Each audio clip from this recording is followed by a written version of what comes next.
Thank you for the introduction and for inviting me to speak today. Good afternoon. Before I start, I would like to just mention the perspective that I'm coming to with this talk. I'm trying to come at this with a wider perspective. I wear many hats in the community. I'm a linguist. I am also a deaf person and a person of the eye. And so I'm trying to mesh these two experiences, being a professional and a linguist, with being someone who has grown up deaf. So this afternoon, I'm going to be going through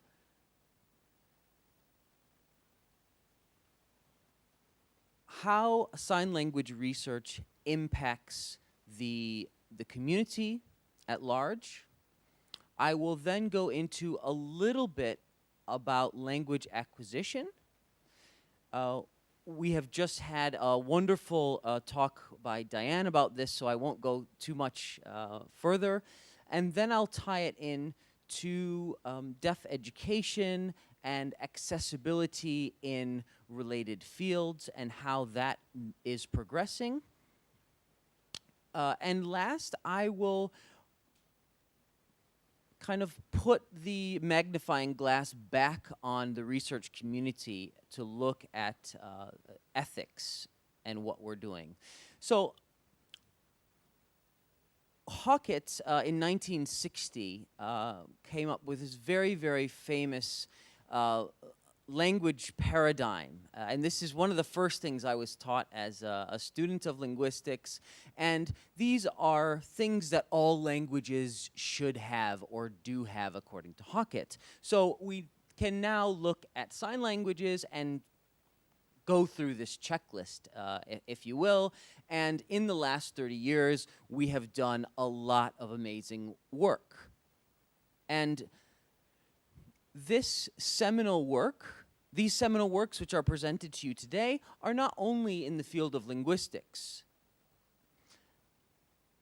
We have Belugi and Klima, which is probably the most well-known looking at sign language linguistics, but we also have the modality and structure of sign languages looking at traditional spoken language paradigms and applying them to sign language linguistics.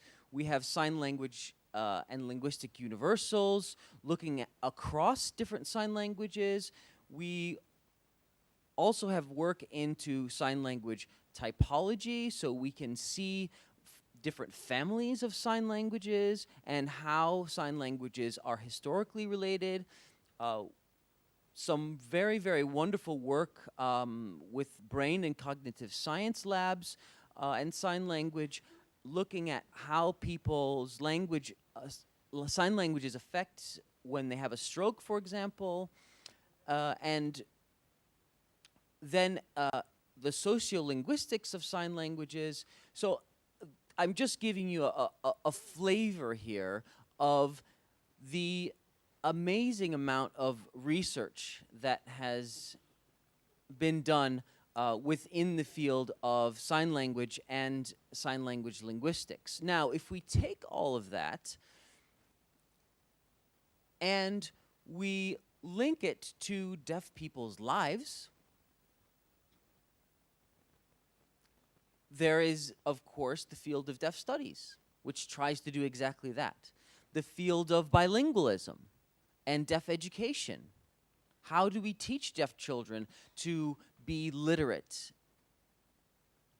We can look at history of deaf people to increase our identity awareness. We can look at studies of interpreters. We can look at the ways that we can be deaf. We can look at avatar technology. This is just a tasting of all of the different fields that are touched by not only linguistic research in sign language, but sign language research in general.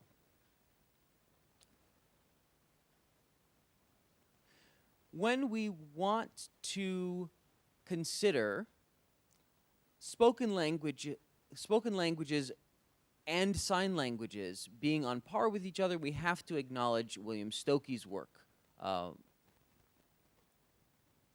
who was the first one to impact the community in this way. Now, the fact that sign language was starting to be taken seriously has created a huge wave in the research community and in the signing community. And within the signing community, it has changed our identity.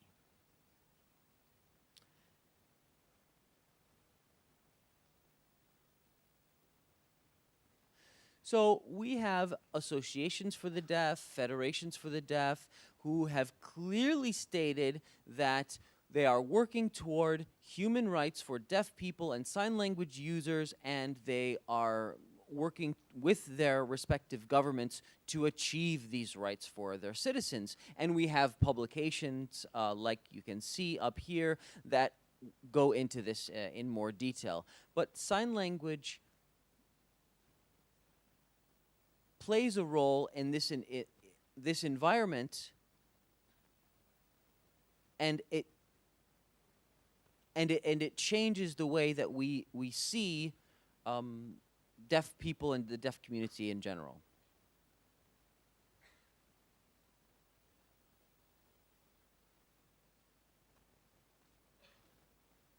So the UN Convention on the Rights of Persons with Disabilities is a very strong tool that is currently being used to change legislation.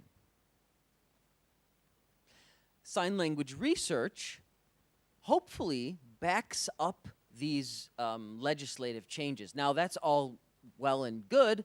The second part of my talk, I'm going to concentrate on number 12 of Hockett's language model, and this concentrates on traditional transmission of language. And this also kind of includes acquisition by proxy. So, but I will specifically be concentrating on transmission. There's a really nice book that recently came out, which was edited by Diane Brentari, looking at different types of transmissions in sign language. I won't go into this any further. I just felt like I wanted to let you know about this publication if you're interested. We are all probably familiar with the traditional methods of how sign languages are transmitted. You either are born into a deaf family, and you have sign language in the home as the natural language, the mother tongue, but that's only 8% of deaf people in the world. And so your fallback for the 90% is schools for the deaf. And what's rich about the schools for the deaf is that children from deaf families are together with children from hearing families. And the children from hearing families can then acquire sign language in that natural environment. And it's not something that's being introduced to them, it's something that is in their environment naturally. And last, we have the deaf clubs. We have deaf sporting events. We have international deaf events where signers meet other signers and eventually marry other signers most of the time. So as we know, these are our traditional models. So my question now is, in 5 or 10 or 20 years, is this going to be the same? And it's a huge question.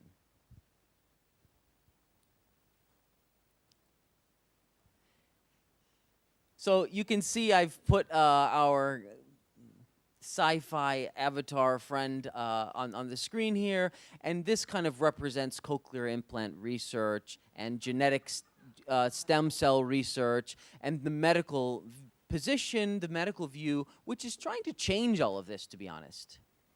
So the deaf family is not going to change. We're still going to have deaf people coming from deaf families. You do actually now have deaf parents who have deaf children, and they're a little bit concerned about their child being deaf because of deaf education. And what has ended up happening is that deaf parents with deaf children all tend to move to the same area now because the education is good and because deaf schools are closing. So you have now less community activity on a local level, and what you're seeing is sporadic international deaf community events. So this is a big change as far as the paradigm of how often deaf people are signing and getting together. So I'm not sure that I've presented you with what's going to happen in 20 years or what's going to happen, but there's a half-truth in this for sure. Now, how does this impact acquisition? How does this impact the acquisition of your first language, your L1 or your L2? Just for example, I'll take myself as an example. I am a signer first, and I am a German language user second, written or with reading or writing, okay? Now, my languages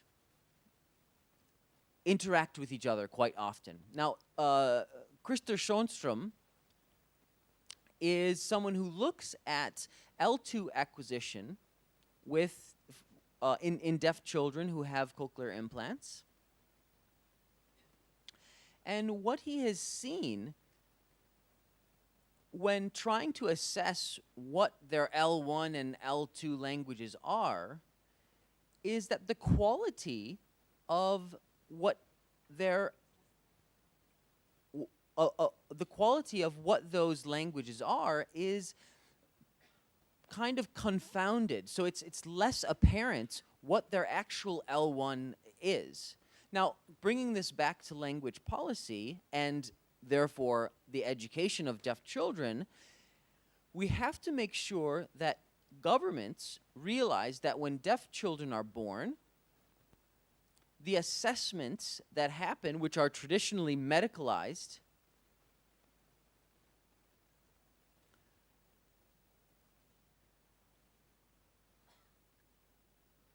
if those tests show that the child is deaf, governments need to be aware of all of the work that's out there that's showing that sign language is beneficial, and not all of the work out there that's showing that sign language is not going to be helpful for the spoken language acquisition of your deaf child. So within my work, I've met with different stakeholders, and I hear the same thing again and again. Parents will say, no, actually, I've decided not to use sign language with my child, and this is happening more and more. I'll give you an example of a conference that happened a year ago in Amsterdam. This is a conference on teaching deaf learners. Now, I was at this conference, and there were no talks that promoted the use of sign language for teaching deaf learners. Now, Harry Noors and Mark Marshak at this conference announced the fact that bilingual education has pretty much failed us. Okay? So they've questioned the use of bilingual education as being effective as a learning mechanism for deaf children. Now, their approach is all deaf children are different. We need to have an individualized educational approach for every single deaf children. Now, they are strong stakeholders in this field, and this message is being relayed to governments and to people who are decision makers. Now,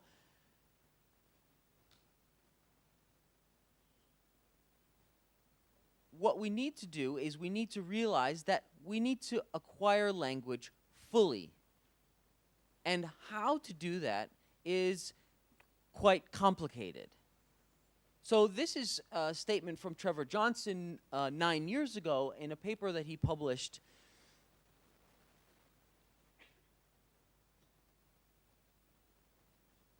saying that the deaf community or the signing community may be withering. Now, I disagree with this statement. We are not withering. The problem is not in numbers, but the problem is the system.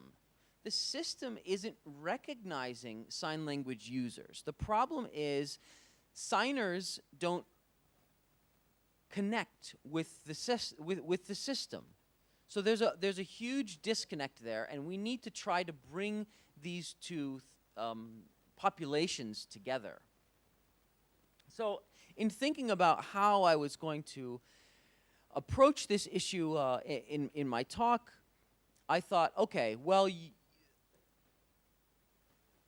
what was very nicely described by Diane are facts that the general population doesn't necessarily know. So we need to change what the general population knows so that they're happy to learn sign language. They're happy to teach. They're happy for their children to acquire sign language as a first language, and to change the policies. So as linguists in our ivory towers doing research, we also have to take responsibility for the wider community of signers, for deaf children, for the acquisition, the full acquisition of language by deaf children, for the emotional social development of deaf children.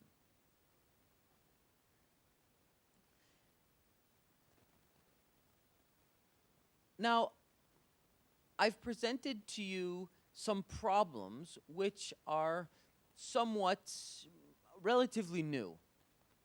Here's a problem, and here's a bomb, which is not new at all, okay? When we look away from the European, American, Australian, New Zealand context, we have over 80% of the world's deaf children, deaf people, who are completely uneducated. So you have to imagine that 1 to 2% of the world's deaf population are educated in sign language. This is the root of the problem. All of the work that we've done, all of the research that we've done over the years has not affected this statistic at all. So when you look back to traditional transmission of sign languages, this is really the root of how we might be able to solve this problem, okay? How we can come at the policymakers and say, this is really what needs to change.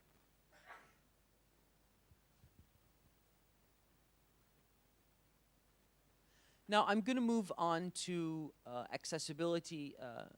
Josep very clearly stated that sign languages are is a human rights issue, and that the UN has taken this on very seriously. And we need to also, and as a result of that, we need to look at how signers can enjoy their human rights. One way is through interpreters. So in Europe, and I think this is a global phenomenon, interpreters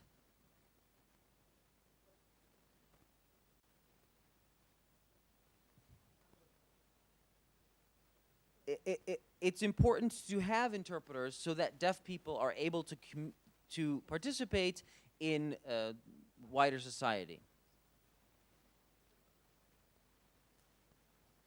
We have a problem with demand and supply. Right now we have 3 interpreters working here, and the interpreters that are working here are of a high quality. This is not representative of many of the other interpreters that we have in our countries working at a local level. So in order to raise those standardizations, we need to look at interpreter training programs, and we need to standardize them. Right now, we have interpreter training programs in countries like Romania and Bulgaria, which are 2-week or 3-week sessions to take someone from zero to hero, and now you're a sign language interpreter. So this is in Europe, okay? So EFSLI, the Association of Sign Language Interpreters in Europe, has done a project to come up with guidelines for standardization of training of sign language interpreters. And I know that COST references EFSLI's work, and this is a very positive move. But the programs aren't being set up and aren't being improved, and it's a long way to go. And I'm only looking at Europe. This is a global phenomenon, a global problem, and WASLI, the World Association of Sign Language Interpreters, is very aware of this as well. So that's accessibility, which oftentimes equals interpreting. But what I'm going to do here is I want to look at it with a wider scope. How does sign language reach the wider community? Now, you can see this data here, which is quite strong. In the United States, foreign language enrollment by students in high schools and university settings, obviously Spanish is the most popular language, with ASL being 4th on the list, okay? Now, let's compare that with what's happening here in Europe. Is sign language equally as popular among high school and university students? I'm hoping to get a lot of head nods in the audience, but I'm unfortunately not. We don't know, we don't have the statistics for this, but sign language as a foreign language taught in high schools is almost an unknown phenomenon here in Europe. In Germany, I have approached the government, and in France, you have. So if sign languages are considered as a foreign language, why not offer them like French or like English? So the question here is, how do we push sign language into these contexts so that non-signers or the community at large has at least a little bit of knowledge of what sign language is? So in my community, I've done a little project, and I went to my neighbors, and I tried to sign to them, and I went to the other neighbor, and I tried to sign to them too, and everybody looks at me like I'm an alien. So I go to America, and I want to go to Starbucks and get a coffee, and the barrister working there knows how to sign coffee. And this happens all the time in the States, and we're giving the wrong picture here in Europe somehow, because that's not happening.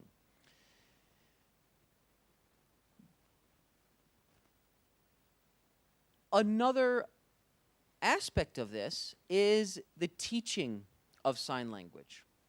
We have to professionalize our instructors to become professional sign language teachers. We need a 3-year degree to become a sign language teacher in Europe. Where is this? Where can you go to school to do this? I don't know. We've got all this research and all this effort and all of these publications, but nothing's being brought across to actually affect the community of signers and of people who want to learn sign language. It's unacceptable, and as a person who's grown up using sign language, it's a sad state of affairs. So I'm involved with another project, which is with ECML. It's the European Center of Modern Languages.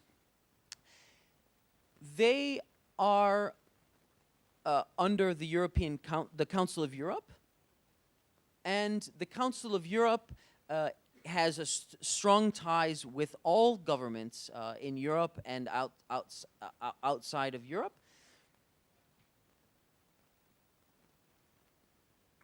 We have had deaf stakeholders meet for this project to disseminate the information, and this has to do with teaching sign language as a second language. The framework we're using is the CEFR, which is the Common European Framework Reference.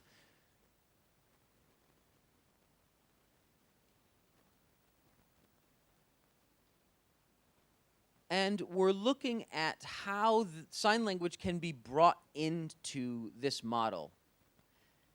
We've got a long way to go, but we've at least made a start with ECML.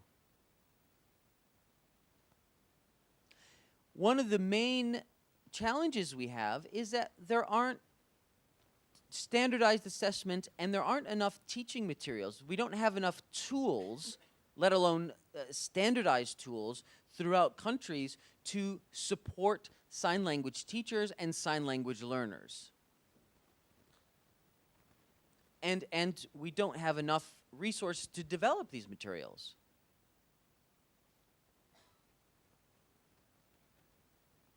Now, we have some corpus projects happening throughout Europe, and these are very positive because they lend themselves very nicely to research, but we need to extend this even further so that they lend themselves even to developing these reference materials.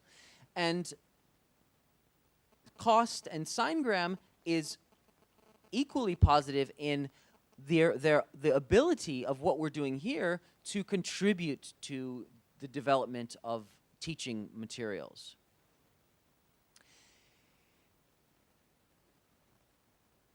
Now, as sign language researchers, it's very important for us to have policy. And as a sign language researcher, we need to know what issues there are in the community, the signing community, the deaf community, related to these issues. So one thing that you can do is obviously know how to sign and be involved in the community. If you don't know how to sign and you haven't interacted with the community, you are really at a disadvantage in trying to link up your research work with the wider community.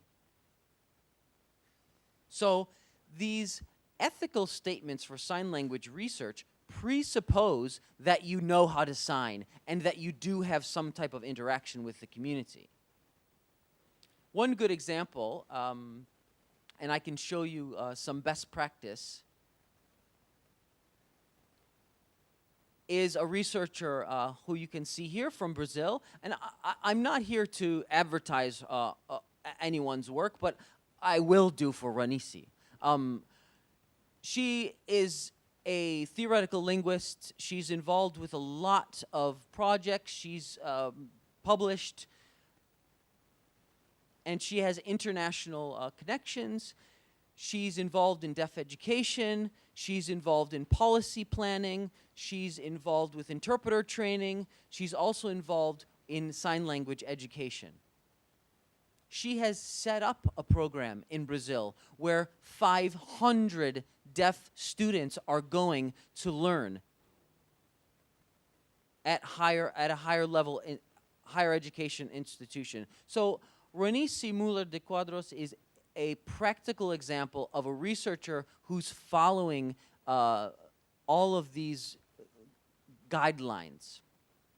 So to conclude, this talk has mostly been about how to connect our research community and the signing community at large. Thank you for your attention.